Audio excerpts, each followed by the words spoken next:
एक समय की बात है, हरियापुर नाम के गांव में लखन नाम का एक किसान पत्नी सुमित्रा और अपनी बूढ़ी माँ के साथ रहा करता था। लखन की एक छोटी सी बेटी थी जिसका नाम राधा था। लखन के घर का गुजारा बहुत मुश्किल से हो पाता था। लखन के पास एक छोटी सी जमीन थी जिस पर वह सब्जियों की खेती किया करता था और सब्जियां तैयार हो जाने के बाद उन्हें गांव के बाजार में बेच आया करता था। लेकिन उस गांव में सबसे बड़ी समस्या थी पानी की। लखन को पानी के लिए गांव के जमींदार पर निर्भर रहना पड़ता था, क्योंकि लखन के पास अपना कोई कुआं नहीं था। वह अपने खेतों की सिंचाई जमींदार के कुएं के पानी से किया करता था। सब्जी ले लो, हरी भरी ताजी ताजी सब्जियां ले लो, केवल 20 रुपए किलो। केवल 20 रुपए किलो में हरी भरी ताजी ताजी सब्जियां ले लो।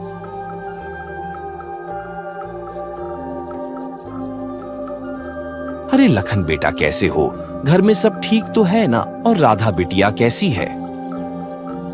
काका, मैं ठीक हूँ। घर में भी सब ठीक है और राधा भी बिल्कुल ठीक है। बोलिए काका, क्या चाहिए आपको?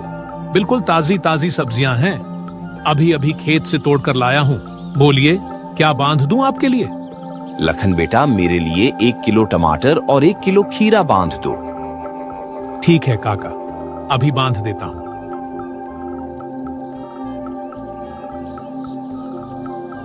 अच्छा लखन बेटा, मैं चलता हूँ, ध्यान रखना अपना।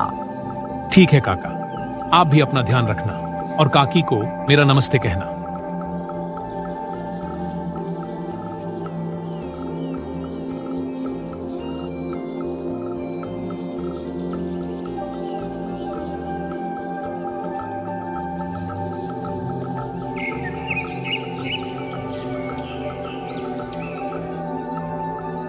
सुमित्रा, आज की सारी सब्जियां भी बिक गईं।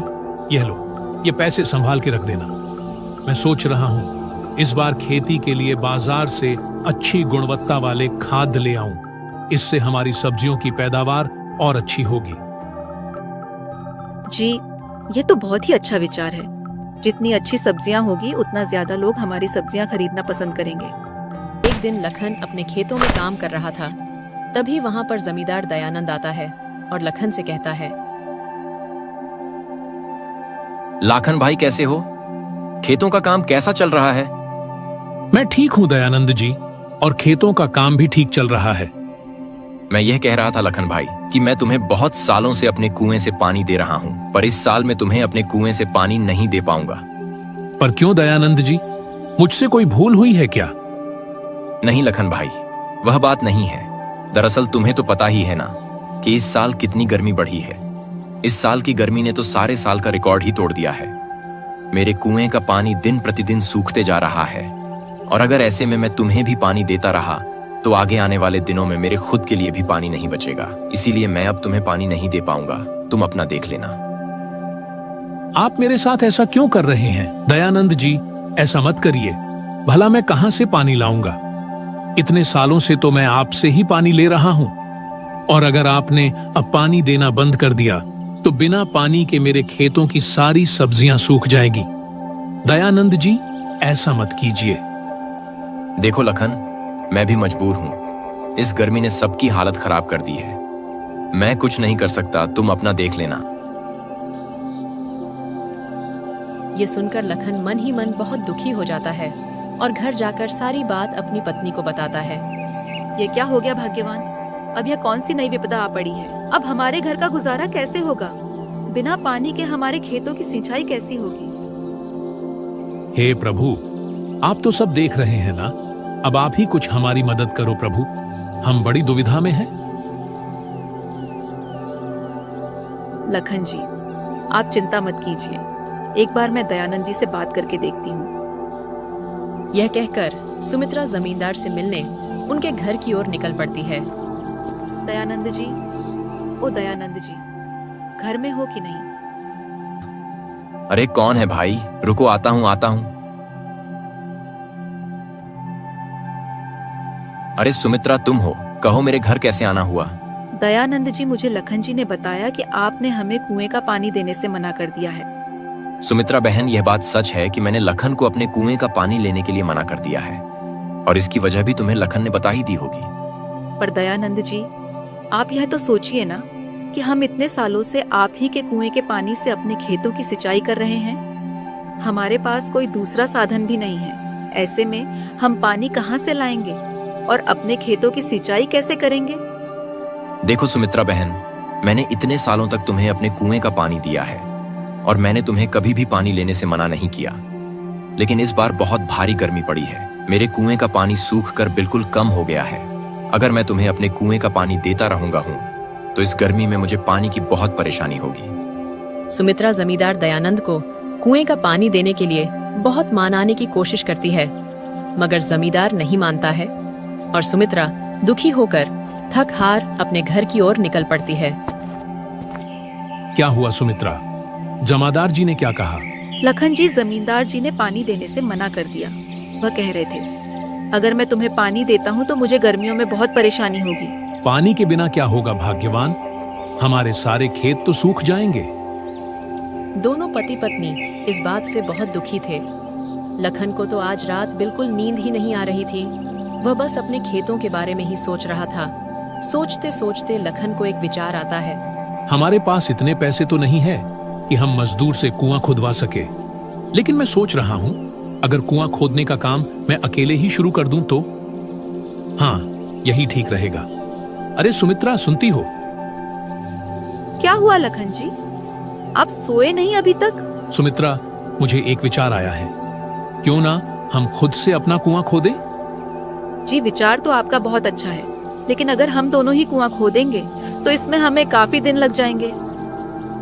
हाँ सुमित्रा, वह तो है, लेकिन और कोई रास्ता भी तो नहीं है और हमारे पास इतने पैसे भी नहीं है कि हम मजदूर से कुआं खुदवा सके। आप ठीक कहते हैं लखन जी, हम कल से ही कुआं खोदने के काम में जुट जाएंगे। चलिए, अभी आप सो जाइए। अगले दिन दोनों अपने खेतों के पास जाते हैं और वहां पर कुएं खोदने का काम शुरू कर देते हैं। लखन जी, इस बार तो बहुत ज्यादा गर्मी पड़ी है। इतनी गर्मी में तो बहुत बुरा हाल हो रहा है। बार बार प्यास लग रही है। हाँ सुमित्रा, पर हमें धैर्य से काम लेना होगा। माना कि इस साल गर्मी बहुत ज्यादा है, लेकिन हमारे पास बस एक यही रास्ता है। इतना कहकर दोनों फिर से कड़कती धूप में कुएं खोदने का काम शुरू कर देते हैं। 15 दिन की कड़ी मेहनत के बाद आखिरकार कुआं तैयार हो जाता है। लेकिन इस बार इतनी कड़ी गर्मी पड़ी थी कि इतनी गहराई तक कुआं खोदने के बाद भी कुएं में एक बूंद पानी नहीं था। ये देख लखन और सुमित्रा बहुत निराश हो जाते हैं।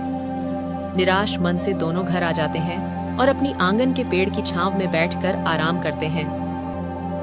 हे भाग्यवान, इतनी मेहनत करने के बाद भी एक बूंद पानी नसीब नहीं हुआ। हाय रे गर्मी, अब तो घर में भी पानी नहीं बचा है। बहुत मुश्किल से 2 घड़े संभाल कर रखे थे, वह भी खर्च हो गए। सुमित्रा, बहुत प्यास लगी है। अंदर जाकर देखो, क्या घड़े में थोड़ा सा पानी है? हाँ ठीक है, अभी देखती हूँ।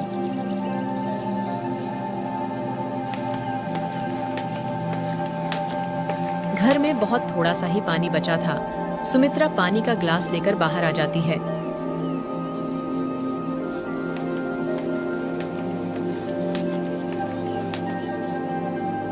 बेटा, क्या थोड़ा सा पानी मिलेगा?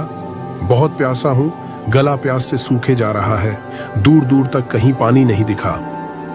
सुमित्रा और लखन साधु की ऐसी हालत देखकर उन्हें पानी दे देते हैं।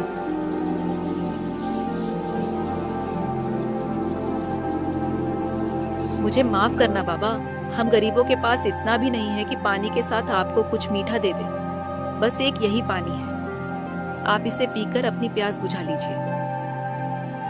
बेटा, मेरे लिए बस यही पर्याप्त है। प्यासे गले को किसी मिठास की नहीं, बल्कि बस पानी की ही जरूरत होती है। धन्यवाद बेटा, मैं बहुत देर से प्यासा था। दूर दूर तक कहीं पानी नहीं दिखा। ऐसा लग रहा था बिना पानी पिए अभी चक्कर खाकर गिर जाऊंगा। लेकिन भला हो तुम्हारा, जो मुझे तुम दिखे। बाबा, आप तनिक यहाँ छांव में बैठकर विश्राम कर लीजिए, आपको अच्छा लगेगा। नहीं बेटा, अभी मुझे बहुत जरूरी काम के लिए जाना है, मैं रुक नहीं सकता। लेकिन हाँ, मैं तुम्हें एक चीज देना चाहता हूँ, यह मटकी। ये बहुत पुरानी मटकी है जो काफी सालों से मैं संभाल कर रखी थी। मैंने सोचा अब बुढ़ापे में इसे क्या लेकर दर दर भटकता फिरूंगा, कोई भला इंसान दिखेगा तो उसे दे दूंगा। लगता है अब इस मटकी के लिए सही मालिक मिल गया है। ये लो, इस मटकी को तुम अपने पास रखना, और हाँ, इसे साधारण मटकी समझने की भूल मत करना। इस मटकी में तुम कोई भी ऐसी चीज डाल सकते हो जिसकी तुम्हें सबसे ज्यादा जरूरत है। अच्छा बेटा, तो मैं अब चलता हूँ। इतना कहकर साधु वहां से चले जाते हैं। सुमित्रा बाबा ने कहा, इस मटकी में वही चीज डालना जिसकी तुम्हें जरूरत है। अभी तो हमें पानी की जरूरत है, लेकिन इस मटकी में डालने के लिए हमारे पास पानी नहीं बचा है। रुकिए, मैं देखती हूँ। इस ग्लास में थोड़ा बूंद पानी का बचा है, क्यों ना यही डालकर देखा जाए। सुमित्रा ग्लास में पड़े पानी की कुछ बूंदें घड़े में डालती है और देखते ही देखते घड़ा पूरी तरह पानी से भर जाता है। यह देखकर सुमित्रा और लखन आश्चर्यचकित हो जाते हैं। देखिए लखन जी, यह तो एक जादुई घड़ा है। देखिए इसमें कितना सारा पानी है। हाँ सुमित्रा, यह सब प्रभु की ही कृपा है। आपका बहुत बहुत धन्यवाद प्रभु। इस संकट की घड़ी में आप हमारे द्वार पर आए और हमारी मदद की। अगले दिन लखन और सुमित्रा दोनों अपने खेतों पर काम के लिए निकल जाते हैं और अपने साथ में पानी की मटकी भी ले जाते हैं। सुमित्रा पानी की मटकी को कुएं के ऊपर रख देती है और दोनों अपने काम में लग जाते हैं।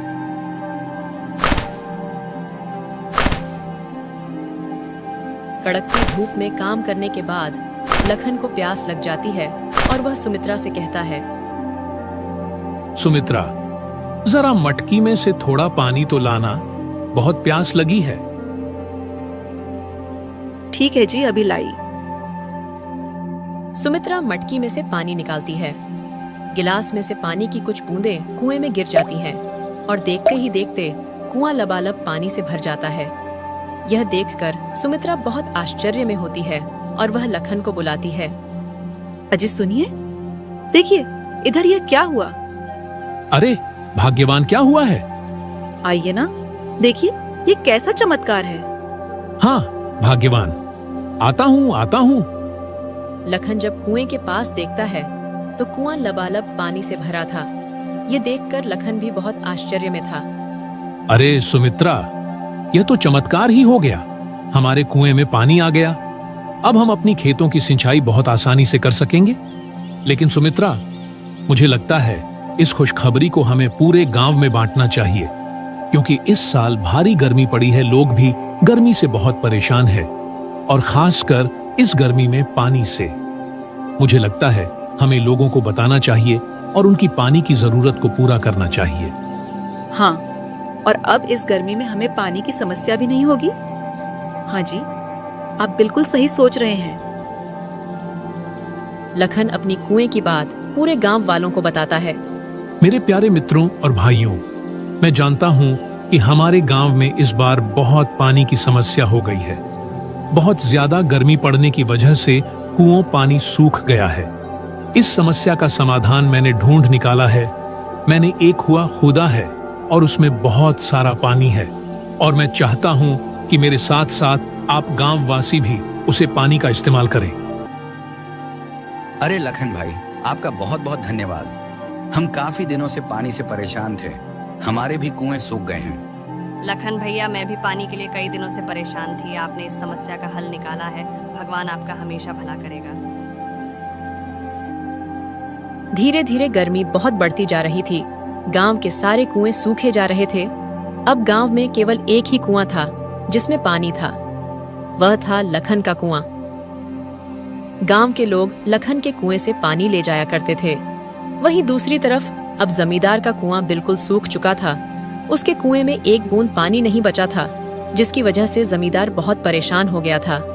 तभी जमींदार को कहीं से खबर लगती है कि लखन का भी एक कुआं है और सारे गांव वाले वहीं से पानी भर रहे हैं। जमींदार यह बात सुनकर लखन के पास जाता है और लखन के कुएं में इतना पानी देखकर बहुत हैरान हो जाता है, और वह लखन से कहता है, लखन, मेरे कुएं का पानी बिल्कुल सूख गया है।